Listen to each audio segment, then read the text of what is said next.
Hello friends, welcome to English Junction. आपको पता है कि हमारी स्पोकन इंग्लिश की एक सीरीज़ चल रही है जिसमें हम बिल्कुल बेसिक से इंग्लिश बोलना सीख रहे हैं। इस इंग्लिश बोलने की पहल में हम पहले स्टेप पर पहुंचे थे जिसमें हम पर्सनल प्रोनाउन को देख रहे थे। उम्मीद है कि आपने पिछली वीडियो को वॉच किया होगा। आज फिर से इसी को रिकॉल करते हैं और इसका जो बचा हुआ पार्ट है उसको देखते हैं, फिर हम आगे बढ़ते हैं। जैसे मैं आपको कल ही बताया था, पर्सनल प्रोनाउन वो प्रोनाउन होते हैं जो किसी पर्सन की जगह पर यूज़ किए जाते हैं, और प्रोनाउन उस वर्ड को कहते हैं जो किसी नाम की जगह पर यूज़ किया जाता है। और जब पर्सनल प्रोनाउन की बात आती है, जब पर्सन की बात आती है, तो पर्सन तीन टाइप के होते हैं: फर्स्ट पर्सन, सेकेंड पर्सन और ये आपका है थर्ड पर्सन। फर्स्ट पर्सन, अगर मैं आपसे बातें कर रहा हूँ तो मैं फर्स्ट पर्सन रहूँगा, आप मेरी बातों को सुन रहे हैं तो आप सेकेंड पर्सन हो जाएंगे। इसी तरह से अगर आप मुझसे बातें कर रहे हैं तो आप अपने आप को फर्स्ट पर्सन बोलेंगे, मुझे सेकेंड पर्सन बोलेंगे। तो फिर ये थर्ड पर्सन हो, थर्ड पर्सन उस बंदे या बंदी को कहेंगे जो हमारे और आपके बीच उस वक्त मौजूद नहीं होगा। तो जब भी हम उसकी बात करेंगे उसका नाम ना लेकर उसके लिए थर्ड पर्सन में इन सारे प्रोनाउन का यूज़ करेंगे। तो आइए देखते हैं। जो भी फर्स्ट पर्सन होगा वो अपने नाम की जगह पर क्या बोलेगा? आई, और जिसकी मीनिंग क्या निकलती है? मैं निकलती है। लेकिन अगर फर्स्ट पर्सन एक से ज़्यादा हो जाए, दो हो जाए, तीन हो जाए, चार हो जाए, तो उस केस में वो आई की जगह पर क्या यूज़ किया जाएगा? वी, और जिसकी मीनिंग क्या निकलती है? हम सब। इसी तरह से आप मेरे लिए सेकंड पर्सन है, तो मैं आपका नाम ना लूँ तो आपकी जगह पर क्या वर्ड यूज़ करूँगा? यू, जिसका मतलब क्या निकलेगा? तुम निकलेगा। और मान लीजिए आप अकेले ना हो, दो हो, तीन हो, चार हो, इट मीन्स एक से ज़्यादा हो, तो उस केस में भी मैं यू वर्ड का ही यूज़ करूँगा, क्योंकि यू की दूसरी मीनिंग क्या निकलती है? तुम सब। तो चाहे एक लोग होंगे या एक से ज़्यादा होंगे, सेकंड पर्सन के लिए हमेशा यू वर्ड का यूज़ हम करेंगे।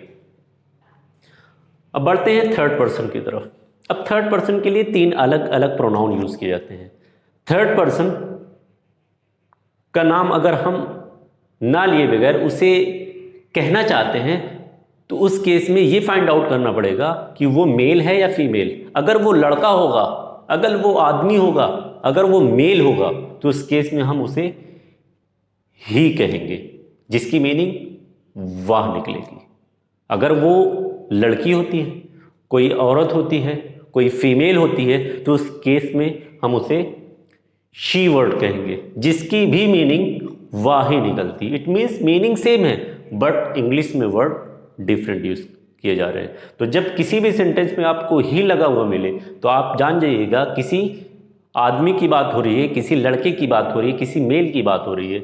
शी लगा मिलेगा तो लड़की की बात हो रही है। अब इट का यूज कब करेंगे? लड़के और लड़की के अलावा जितनी भी चीजें इस वर्ल्ड में पाई जाती हैं, चाहे वो कोई एनिमल हो, कोई बर्ड हो, या और जितनी भी चीज़ हो, पेड़ पौधे इवन हो, सबके लिए हम इट वर्ड का यूज़ करते हैं, जिसकी मीनिंग निकलती है या। और मान लीजिए अगर वो एक से ज़्यादा हो जाए, एक से ज़्यादा लड़के हो जाएं, दो हो जाए, तीन हो जाए, तो उस केस में हम क्या यूज़ करेंगे? दे वर्ड का यूज़ करेंगे। एक से ज़्यादा लड़की होंगी तब भी दे वर्ड का यूज़ करेंगे। एक से ज़्यादा पेड़ पौधे हो जाएं, एक से ज़्यादा चिड़ियाँ हो जाए, एक से ज़्यादा जानवर हो जाए, उस केस में भी दे। इट मीन्स जब ये अकेले होते हैं तो ये तीन तरह के होते हैं, लेकिन जब एक से ज़्यादा होते हैं तो सबके लिए क्या यूज़ किया जाता है? दे। उम्मीद है कि ये चीज़ें आपको क्लियर हुई होंगी। अब आगे बढ़ते हैं। जब हम कहीं पर किस लगी हुई सेंटेंस को देखते हैं जिसमें आई लगा होता है, वी लगा होता है, या कभी कभी हम बोलने की कोशिश करते हैं, अटेम्प्ट करते हैं, तो उस केस में हमें नहीं समझ में आता कि आई के साथ क्या बोलूँ, आई एम, आई इज़ क्या बोलूँ, तो वो दूसरी स्टेप हमारे सामने यहाँ पर लिखी हुई है। इट मीन्स अब यहाँ पर हमने तीन टाइम को ले रखा है: present time, past time, future time.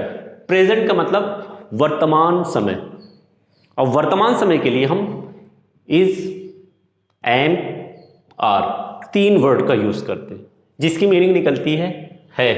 M की मीनिंग हूं और आर का मतलब है निकलता है। अब डिफरेंस क्या है वो यहां पर देखेंगे। जैसे अगर कहीं पर आई लगाकर आप किसी सेंटेंस को बोल रहे हैं, जैसे आई आप बताना चाहते हैं मैं एक डॉक्टर हूं, तो आप उस केस में आई के साथ क्या यूज करेंगे इन तीनों में? एम, आई एम, और डॉक्टर के लिए अ डॉक्टर, जिसकी मीनिंग क्या निकलती हूं। अब वी की बात करें तो वी आपको पता है ये प्लूरल है, एक से ज्यादा लोग होते हैं तो उस केस में वी लगाते हैं, इसलिए वी के साथ हम क्या लगाते हैं? आर। तो आर भी क्या है आपका? प्लूरल के साथ आता है, आर आपका प्लूरल के साथ आता है, और सिंगुलर के साथ हम किसका यूज करते हैं? ही, जो कि आगे देखने वाले हैं। अब नेक्स्ट आगे बढ़ते हैं, अगेन यू हमें मिल रहा है, तो यू आपको पता है अकेला बंदा होगा तब भी यू, एक से ज्यादा होगा तब भी यू, इसलिए इसके साथ हमेशा हम आर का यूज करते हैं, जो कि क्या है? प्लूरल है। ही की बात कर लें तो ये अकेला बंदा है, इसलिए इसके साथ क्या लगेगा? इज। तो क्लियर हुआ, एक बंदा होगा तो इज, एक से ज्यादा होगा तो आर। एम सिर्फ आई के साथ आता है, ये बिल्कुल तनहा है, कहता है मैं किसी के साथ, किसी रूल के साथ नहीं रहूंगा, मेरे साथ अलग वर्ड होना चाहिए। शी की बात करें तो ये भी अकेले लड़की के लिए यूज करते हैं, इसलिए इज आ रहा है। इट भी अकेला होता है, इसलिए इज आ रहा है। बट दे, क्या ये अकेला होता है? नहीं, एक से ज्यादा के लिए हम यूज करते हैं, इसलिए यहां पर क्या आ रहा है? आर आ रहा है। मीनिंग क्या हो जाएगी? वे सब, और आर की मीनिंग क्या निकलती है? वे सब है। स्टेप की तरफ बढ़ते हैं। अगले स्टेप में हम पास्ट टाइम को देखने वाले हैं, भूतपूर्व समय को देखने वाले हैं। भूतपूर्व टाइम को बताने के लिए कोई ऐसा एक्शन जो पास्ट में हुआ है, बीते हुए टाइम में हुआ है, तो उसके लिए वॉज और वर का यूज करते हैं। वॉज की मीनिंग होती है था, और वर की मीनिंग होती है थे। इसमें भी वही कंसेप्ट है, एक होगा तो वॉज का यूज किया जाएगा, एक से ज्यादा होंगे तो वर। आइए देखते हैं, अगर आप आई लिख रहे हैं तो आई आपको पता है ये अकेला होता है, इसलिए इसके साथ क्या आएगा? वॉज आएगा। आई वॉज, और वॉज का मतलब था, यानी मैं था। अगर आप बताना चाहते हैं कि पहले मैं जब छोटा था तो मैं एक स्टूडेंट था, तो I was a student. Next, we के साथ क्या आएगा? वी आपको पता है ये प्लूरल है, एक से ज्यादा के लिए वी आता है, इसलिए इसके साथ वर। वर क्या है? ये प्लूरल है, एक से ज्यादा के लिए। यू की बात कर लें, ये भी आपको पता है सिंगुलर भी है प्लूरल भी है, लेकिन इसके साथ हम क्या लगाते हैं? हमेशा प्लूरल वाला वर लगेगा। ही अकेला है तो वॉज लगेगा, शी अकेला है तो वॉज लगेगा, इट अकेला है तो वॉज लगेगा। बट दे क्या है? ये अकेला नहीं है, एक से ज्यादा, तो इसलिए इसके साथ क्या लगाएंगे? वर, जिसकी मीनिंग क्या निकलती है? थे। दे की मीनिंग वे सब, तो क्या हो जाएगा? वे सब थे। उम्मीद है कि ये भी चीजें आपको क्लियर हुई होंगी। अब नेक्स्ट बढ़ते हैं फ्यूचर के लिए। फ्यूचर का मतलब क्या होता है? भविष्य काल, और भविष्य काल के लिए हम विल और शैल का यूज करते हैं। किसी भी सेंटेंस में अगर ये दो वर्ड लगा हुआ आपको दिखता है तो आप फौरन बताएंगे यहां पर भविष्य काल की बात हो रही है। और जब भी भविष्य काल की बात होगी तो उस सेंटेंस के लास्ट में हमेशा क्या निकलेगा? या तो गा निकलेगा, गी निकलेगी, गे। जैसे मैं पढ़ने जाऊंगा, मैं डॉक्टर बनूंगा, तो आप देख रहे हैं सब में गा आ रहा है। वो डॉक्टर बनेगी, वे सब मैच खेलेंगे।